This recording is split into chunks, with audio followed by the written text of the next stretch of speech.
Hey, what's up? GW coming to you live. First of all, happy Halloween. Today is Halloween, obviously.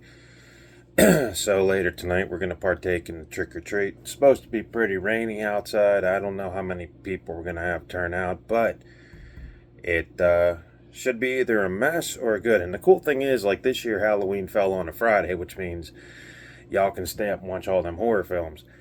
A lot of times Halloween falls on a weekday and you don't really get to have fun with the holiday, but today is an exception, so we're going to take full advantage. I might actually be up for a while watching Fear Fest on AMC. But some time ago, let's get right into it. Some time ago, oh wait, before I even get to that, I'd like to welcome our new subscriber, Allie. I noticed she subscribed about a week ago, and I'm sorry, Allie, I've been busy and I didn't get to give you a shout out. So, hey, welcome to the channel. I hope you've been enjoying it. I hope I get to inform you about stupid movies. And I generally hope that, you're enjoying what I put out, because this is unscripted. This is just me doing my thoughts on movies and talking to you a little bit my past, and really appreciating everybody that subscribed to me. That's why, Allie, I give you a shout out. So hopefully you can run with that. So today we're going to talk about my thoughts on the new Toxic Avenger. Some reviews ago, before this thing was put out, it was deemed unreleasable. It was deemed too violent for general public. It was on the verge of not having a distributor, and finally Bloody Disgusting stepped up along with Screambox, and they actually put it out. So let's talk about this. First of all, if you haven't seen the old 1984 version, you don't really have to watch the old one to appreciate the remake. The remake has callbacks to it. And there's a cameo at the end by the creator of the Toxic Avenger, Lloyd Kaufman. And if you're a fan of trauma films or know anything about them, or even seen a commercial, you'll recognize Lloyd Kaufman. The second thing about the original in 1984 was that it was so hyper-violent, no movie theater would show them. So this new one is almost like history repeating itself, although the movie theaters in this day and age showed it. The old one was unpolitical, and it contained graphic violence. And long story short, that was one of my first monster movies I had watched when I was about maybe 6 or 7, and I thought that it was a real thing. I didn't know about special effects back at that time, and I thought that what you were watching was actually true. Of course, when you're a kid, your mind wanders and you go. The 1984 version also contained a lot of graphic violence and things that we would probably be considered unfilmable today. There's a sequence where there's a hit and run driver that runs over a kid on a bicycle, and it's set up primarily to do shock. It's a shock shot. And you really hate this villain in the 84 version, and his name was Slug. He ran over, people on his car. He was called the hit and run driver in that movie. That particular storyline is absent from this new one, but there is a subtle callback to a head being crushed under a car wheel. That's what I'm saying. You don't really have to watch it to appreciate the gore and the story. This story takes a different turn than the original, because in the original it was a health club janitor named Melvin Ferd. Melvin Ferd's name is in this, but he's a news reporter and he was murdered. So again, subtle callbacks. This does not take place in a health club. It takes place in the town of Tromaville, which is the same town in the 1984 version. And instead of Mitchell Cohen, who played Melvin Ferd in the first one, Peter Dinklage plays Winston Goose. Who is Winston? Winston's a janitor who works for an evil, shady conglomerate company. and his job is to basically mop the floor, because the origin story of the Toxic Avenger is a janitor gets thrown or mutated by toxic waste and becomes a superhero. Now, in the 1984 version, there was a very shocking scene in a restaurant that the graphic violence was pushed over 10. This one does the same thing and amps it up to 20, but again, without the same sort of rehash of the first one. The story is still the same. In fact, this new one is a little bit more heartwarming than the other one, because in this one, Winston has a son and a wife that passed away.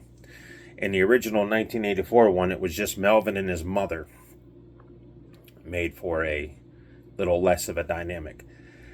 The cast is pretty good. You have Winston Goose, played by Peter Dinklage, who is great in anything, and I think this film, more than anything, shows his range a little bit on acting. You have Jacob Tremblay that plays his son. You have Kevin Bacon that plays an evil, shady conglomerate. You know, he's the villain of the story. And this is classic comic book stuff, ratcheted up with violence up to 20. You have Elijah Wood playing, I don't even know how to describe it, a weird little guy with a cane that's a yes man, I guess you could say. As far as violence goes, this thing is probably one of the most violent films I have seen this year.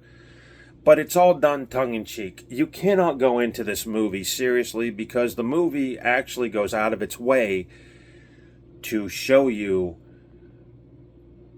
that it's not to be taken seriously. That's the thing. And I think that's where critics miss the point, is that it's violent fun. You know? It's just like the new Ninja Gaiden game. You go in there, you know, Ninja Gaiden 4, if you guys ever played it, you guys go in there, and it's a hack and slash, and you end up chopping up 20, 30 people in about 15 minutes. And this is the same thing. This is minus, it has a pretty high body count, but not that high. The violence is over the top, goofy, gory, blood showers, and it's fun if you don't take it seriously. There is a lot of F words in this, which I'm surprised, because in the 1984 one, there was a few, but not many. The the nudity is actually pared down. The first one being in a health club, there was a fair amount of nudity. In here, there's only a flash. So it shows you that they kind of cut back on that. Being a fan of the original, I think you'll like this. But if you're looking at it and trying to do a post comparison of it, you're probably going to be disappointed, because you can nitpick this thing till there's no tomorrow. The thing that I found interesting about this film was, after watching it, it's supposed to be in bad taste. It's supposed to be gory, goofy, and not for everybody. And the term unreleasable, I don't think it was warranted, to be honest. I think the controversy surrounding this movie wasn't fair, because I think that there are movies out there that are probably twice as violent as this. I can name about 6 off the top of my head. You know, and this is done in a tongue-in-cheek tone. It's not to be taken seriously, as I just said. But you look at movies, you know, you look at some of the other gory pictures out there, and they exist. I mean, like, look at Gutterballs. Gutterballs is probably one of the most controversial horror films ever in terms of content. It's a rape revenge film. If you look at any trauma movie, whether it's the old Toxic Avenger or it's, Poultrygeist, Night of the Chicken Dead, which they're coming out with a sequel by the way. Those are all gory as hell. One trauma movie that tops this, I think, in every which way is Redneck Zombies. And it was released, and nobody said anything. But this film was smart. It came out with the unrating, and you kind of knew what you were getting into. And again, going back to the acting is top notch. Kevin Bacon, you just want to see him fail. You want to see him get his just desserts. The story is Kevin Bacon owes money to the mob, and the mob is on their way to collect money. There's a lot of side stories here in the main story of Winston trying to stop evil corporation. But the mob wants money back from Kevin Bacon's character. There is a news reporter who I think is played by Taylor Page, and if that who it is, she's pretty cool. I want to see her in more stuff. And you can tell the director, Macon Blair, had a very, very, very incredible sort of attachment to the original because, like I said, he harkens back and does those special touches. Just like in the first 84 movie, the mayor was named Mayor Bellgoody. Well, right outside Winston's apartment, you see Bellgoody Bell Bonds. So it's a nice little touch. Julia Davis, I believe, plays Kevin Bacon's, I don't want to say assistant or girlfriend, because you really can't tell. But the other cool thing about this movie is toward the end of the movie, in the first one, Melvin Ferd was the only one affected by toxic waste. This does what I like to call the Swamp Thing deal, where the evil guy wants to take power from the affected and he takes some of Winston's DNA after he turns into the Toxic Avenger and turns himself into a monster, just like, again, in the Swamp Thing deal, where Lewis Jordan took some of Swamp Thing's DNA and turned into a wolf. So you have monsters clash and classic comic book stuff. And I think it's pretty entertaining to see that when you have that kind of confrontation toward the end. But this, like I said, the main selling point of this movie is that if I could describe it as one word, or two words rather, it's violently heartwarming. It's filled to the brim with violence, over the top, but there is a heartwarming story underneath all the gore and scattered carnage all over the place. And I had fun with it. I really did. I liked the movie. I wouldn't put it up there with the original, but I think it's a definite number 2 in that respect. So, I really like this movie. You can draw comparisons, like I said, in the sand till there's no tomorrow. But honestly, this was a very cool flick. So, there's that. So that's my review of The Toxic Avenger. And I say check it out. Wait for it to come on Screenbox. Check it out. I bought the limited steelbook because, hey, why not? So there's that. And I do want to talk about one little thing before I go. In my line of work, I'm a maintenance guy. I do move things, help things, and in the process get to know a lot of people. And I'm not young anymore. I'm like 45 years old. I know I don't act like it, and I don't want to act like it, because I figure the minute you act like you're old, then you're going to stop being interested in what you're doing. And you're going to feel bad, and you're going to, drag.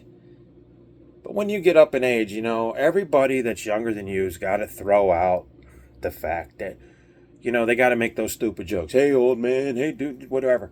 You know something? I'm going to tell you something. I'm still kicking.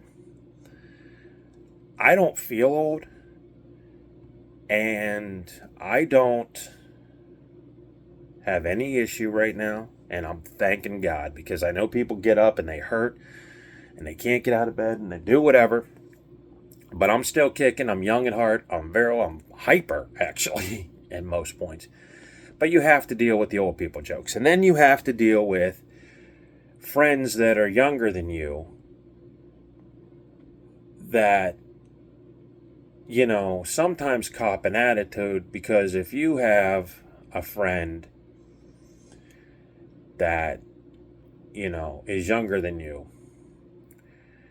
and you talk to them about, I don't know, problems with, work or school or life, or you talk to them about your wife or your girlfriend, the first thing they'll say is, Greg, you're old enough to be my dad. And that kind of hurts, because I don't have any interest in any woman romantically other than my wife. And there was a conversation I had earlier this week where somebody just blurted that out, and I'm not even interested in this person. And you walk away going, you know what, I just wanted to help. I don't need anybody to say that. And I don't think of my wife as old, and I'm not old. I don't think anybody is old. If I walk down the street and I'm talking to you guys, or anybody, I don't look at age. I don't look at skin color. I don't look at anything, because to me, there's only one rule. If you cool, you cool. If you like me, I like you. If you don't, whatever. No skin off my back. But I don't judge anybody for anything, is what I'm saying. And over the course of this month, I've really realized that people can nitpick on anything. I told two of my friends yesterday, I said, you know what, if I wanted to be, sort of a jerk, I could judge anybody on anything, about anything, whether their appearance, the way they dress, everything. I said, but I'm not.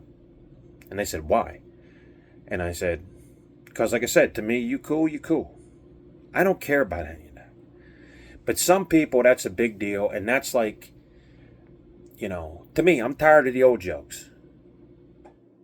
I do what I'm supposed to do, and I try to be nice to everybody. But when somebody throws that in your face, and it's not just the old thing, and don't get me wrong, it's not all the time, but sometimes it gets to you. And I look at age just like a number. I don't care. I don't have a walker. I'm not moving around. I don't cop an attitude. I'm not cranky. I'm watching all these movies that, tell you the truth, most 45-year-olds probably wouldn't even touch. And I'm having fun. And then I got to hear, even at work, I don't rush to get jobs done. I take my time and do them. And it's like, oh, come on, old man, you almost done. Dude, back off. Doing what I'm supposed to do. And these young generation of people, I don't know what it is, but they think that, like, you want them. And then they got to say, well, you're too old for me. I don't want any of you. I'm married. But I'm cool with you if you're my friend. It just bothered me. I had to get that off my chest. But anyways, today is Halloween. So I'm going to give you a tally tomorrow morning of how many kids we had and what the greatest costume was. Because every year there's a cool costume. You know what I mean? Every year there's a costume that stands out, and there's like, it's the most popular one, right? So while I'm thinking about this, I don't know if I told you guys this or not, and I've been going on for 20 minutes about the Toxic Avenger, but this is something that'll cheer you up. So it was like 3 or 4 years ago, we're handing out candy, and the Avengers movie had just come out. So you have all these little kids dressed up like Captain America, Spider-Man, and the Incredible Hulk, right? Iron Man, right? So a Captain America kid, he's about, I don't know, he's like yay big. He comes up to the house, we give him candy, and he walks off to the side. Iron Man comes up, and he's a little dude, He's probably about 5 or 6 still. So we gave him candy. Then they sit on my front yard off to the side on the left of the house. And they get into a fight about who the best Avenger was. Now, I didn't have my phone because it was snowing, I can remember. And I didn't think to take it. And it was the greatest fight in the history of fights because it was like, well, I'll blast you with my power gun. Well, I'll get my shield and I'll throw it at you. Well, I'll get you Incredible Hulk. He'll show you to the moon. And they were both going back and forth, right? And I thought it was the funniest thing that I had ever seen.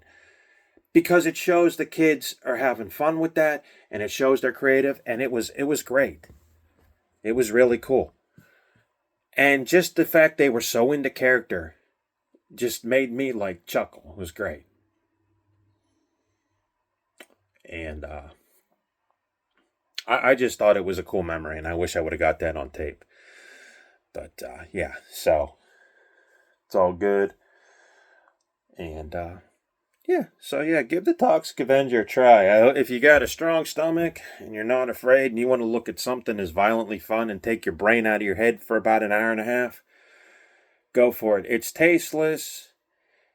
It's entertaining. It's bloody fun. And then I'm reading interviews about people going, this is the dumbest thing. I walked out in the first 5 minutes. Bro, this is not a movie you have to super analyze. This is a good, bloody, fun-filled, violent, not to be taken seriously affair. If you're going into it expecting, Gone with the Wind, I'm sorry, you're going to be mistaken. But if you go into it knowing a little bit about the origin story, or wanting to know what all the controversy is about, you're going to have fun. But you can't be high on the morality horse or you're not going to enjoy anything. That's just the way I feel. That's why I'm hardly offended by anything, because I know some of these things, especially this movie, is not to be taken seriously. It's a satire. It pokes fun at real-world events, and it makes them bigger and dumber than what they are. And the violence in this is so over the top that it logically cannot happen. That's why it's fun. That's why people go to the movies, to somehow, project themselves into imaginary worlds. That's what we all watch movies for. That's why Star Wars is so big. People put themselves in that world and they live in that world. Why? Because the real world, sometimes you need a break from it. So I'm just leaving you on that. But anyway, welcome aboard, Allie, again. If you have any recommendations or anything, send them my way. I'll see what I can do. Peace. Happy Halloween, y'all.